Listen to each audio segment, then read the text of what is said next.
Friends, welcome to daily GK, जिसमें हम लेकर आते हैं जनरल नॉलेज से मोस्ट इम्पॉर्टेंट क्वेश्चंस की वीडियोस जो आने वाले सभी परीक्षाओं के लिए बहुत ही इम्पोर्टेंट होने वाले हैं। तो आज की इस वीडियो में हम फिर से लेकर आ गए हैं टॉप 25 जीके जीएस प्रश्न जो सभी कॉम्पिटिटिव एग्जाम्स के लिए इम्पोर्टेंट है। तो चलिए शुरू करते हैं। आज का सबसे पहला प्रश्न है, सुप्रीम कोर्ट के जजों की संख्या को कौन बदल सकता है?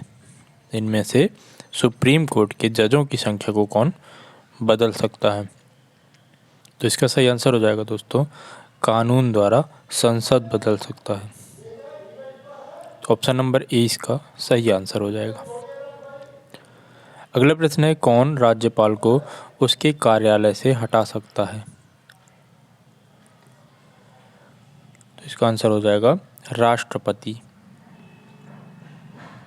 राष्ट्रपति, ऑप्शन नंबर सी इसका सही आंसर हो जाएगा। अगला प्रश्न है, उपराष्ट्रपति जो हटाने का प्रस्ताव किसमें पेश किया जा सकता है? उपराष्ट्रपति को हटाने का प्रस्ताव।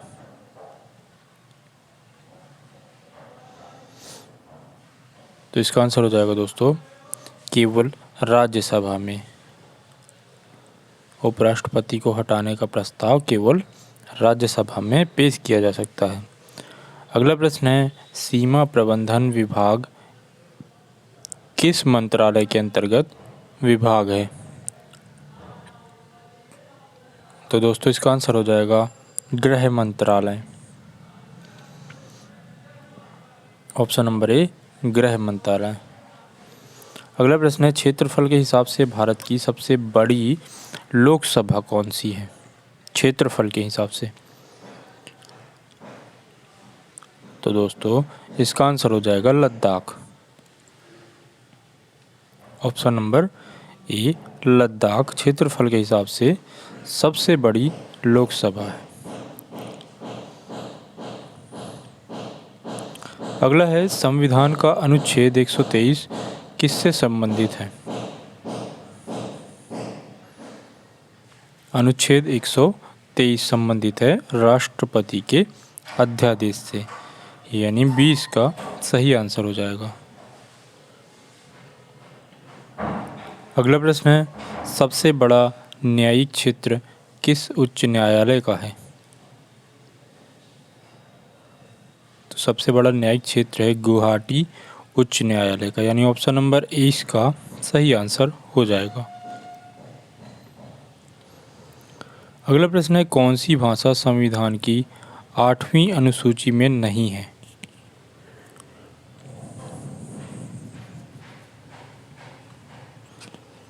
तो दोस्तों इसका आंसर हो जाएगा फारसी भाषा। ऑप्शन नंबर बी, फारसी भाषा। अगला प्रश्न है, संविधान का कौन सा भाग संशोधित नहीं किया जा सकता है? तो इसका आंसर हो जाएगा न्यायिक समीक्षा।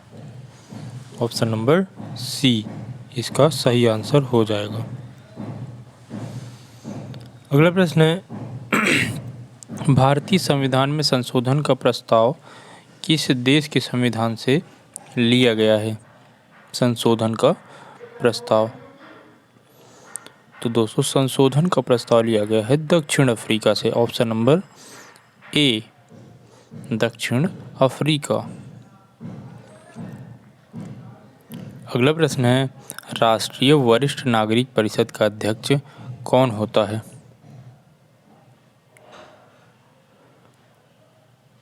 तो इसका आंसर हो जाएगा सामाजिक न्याय और आधिकारिता, यानी ऑप्शन नंबर सी इसका सही आंसर हो जाएगा।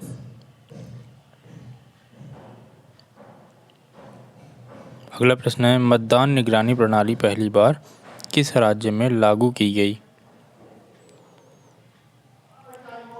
तो इसका आंसर हो जाएगा दोस्तों गोवा में। ऑप्शन नंबर बी, गोवा में। अगला प्रश्न है, ईवीएम में अधिकतम कितने प्रत्याशी हो सकते हैं?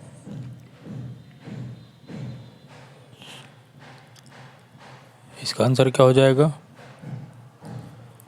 तो दोस्तों ईवीएम में कुल 64 प्रत्याशी हो सकते हैं। तो ऑप्शन नंबर डी इसका सही आंसर हो जाएगा 64। अगला प्रश्न है, संविधान की 8वीं अनुसूची में कितनी भाषाएं हैं? 8वीं अनुसूची में, तो इसका आंसर हो जाएगा 22 भाषाएं हैं। संविधान के 8वीं अनुसूची में 22 भाषाएं हैं, तो डी इसका सही आंसर हो जाएगा। अगला प्रश्न है, प्रधानमंत्री का 15 सूत्रीय कार्यक्रम निम्नलिखित में से किसके लिए है? तो इसका आंसर हो जाएगा अल्पसंख्यक, यानी ऑप्शन नंबर बी इसका सही आंसर हो जाएगा। अगला प्रश्न है, भारतीय राष्ट्रीय एकता परिषद का अध्यक्ष कौन होता है? तो इसका आंसर हो जाएगा दोस्तों प्रधानमंत्री। भारतीय राष्ट्रीय एकता परिषद का अध्यक्ष होता है प्रधानमंत्री, तो ऑप्शन नंबर ए इसका सही आंसर हो जाएगा। अगला है, किस शब्द का भारत के संविधान में कोई जिक्र नहीं है?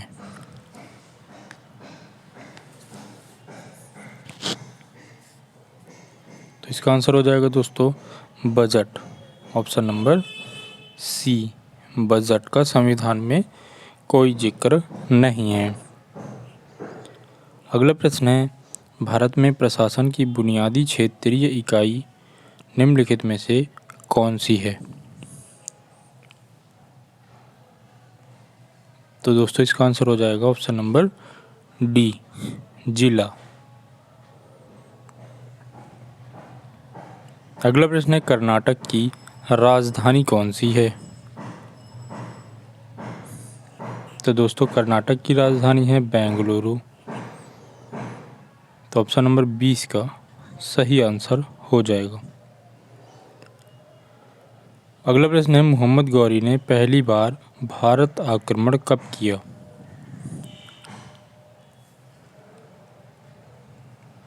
तो इसका आंसर हो जाएगा ऑप्शन नंबर ए, 1175।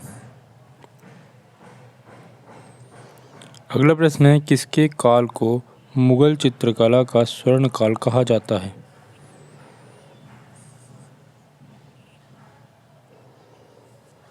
तो इसका आंसर हो जाएगा दोस्तों Jahangir, option number A, Jahangir के काल को मुगल चित्रकला का स्वर्ण काल भी कहा जाता है। अगला है, किसका काल मुगल वास्तुकला का स्वर्ण काल कहा जाता है?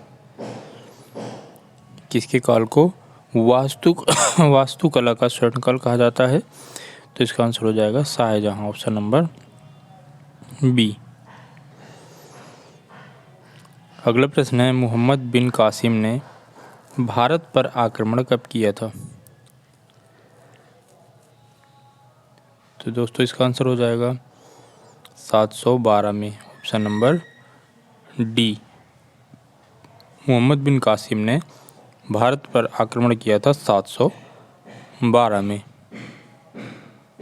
अगला है, नटराज की कांस्य मूर्ति किस वंश से संबंधित है? तो इसका आंसर हो जाएगा दोस्तों चोल वंश से संबंधित है, ऑप्शन नंबर बी, नटराज की कांस्य मूर्ति चोल वंश से संबंधित है। और आज का आपका प्रश्न है, बिहू निम्नलिखित में से किसका लोकप्रिय उत्सव है? ऑप्शन दिए गए हैं असम, उड़ीसा, बिहार और बंगाल। एक बार फिर से प्रश्न देख लीजिए, बिहू किसका लोकप्रिय उत्सव है? तो इसका आंसर आप सभी को कमेंट करके बताना है कि इसका आंसर क्या होगा, और सभी को ही ये आंसर ज़रूर देना है। और साथ के साथ ये भी कमेंट करके बताना है कि 25 में से कितने प्रश्न सही हुए हैं। चैनल पर पहली बार आए तो चैनल को सब्सक्राइब ज़रूर कर लें और बेल आइकन को प्रेस कर लें, इससे सभी वीडियोस की नोटिफिकेशन डेली मिलती रहेगी। इसमें हम ऐसे ही वीडियोस लाते रहते हैं। वीडियो पसंद आई है तो वीडियो को लाइक ज़रूर करें और अपने दोस्तों के साथ भी ज़्यादा से ज़्यादा शेयर करें। मिलते हैं ऐसे नेक्स्ट वीडियो में, जुड़े रहिए हमारे साथ। धन्यवाद।